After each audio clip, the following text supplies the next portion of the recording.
தென்னிந்திய நடிகர் சங்கத்திற்கு ரூபாய் 26 கோடியில் புதிய கட்டடம் கட்டப்படும் என்று சங்கத்தின் பொதுக்குழுவில் அறிவிக்கப்பட்டுள்ளது. சங்கத்தின் 62வது பொதுக்குழு கூட்டம் சென்னை லயோலா கல்லூரியில் ஞாயிற்றுக்கிழமை நடைபெற்றது.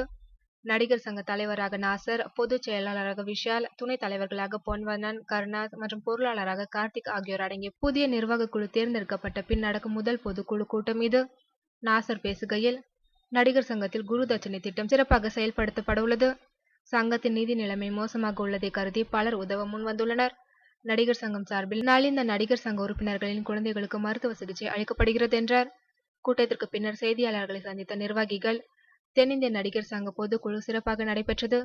தேர்தலில் அளித்த வாக்குறுதிகள் நிறைவேற்ற நடவடிக்கை எடுக்கப்பட்டு வருகிறது. நடிகர்களுக்காக பல நலத்திட்டங்கள் பொதுக்குழுவில் அறிவிக்கப்பட்டன. புதிய கட்டடம் கட்ட பொதுக்குழு 100% அதிகாரம் நிர்வாக குழுவுக்கு அளிக்கப்பட்டுள்ளது. கட்டடம் கட்ட நிதி வசூல் செய்யவும் நிர்வாக குழுவுக்கு பொதுக்குழு அனுமதி அளித்துள்ளது.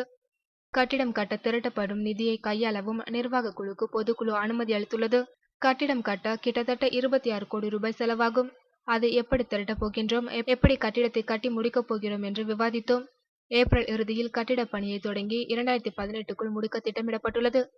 நடிகர் சங்க புதிய கட்டிடம் மூலம் நடிகர் சங்கத்திற்கு வருடம் ரூபாய் 6 கோடி வருமானம் வரும் அளவிற்கு திட்டம் தீட்டப்பட்டுள்ளது.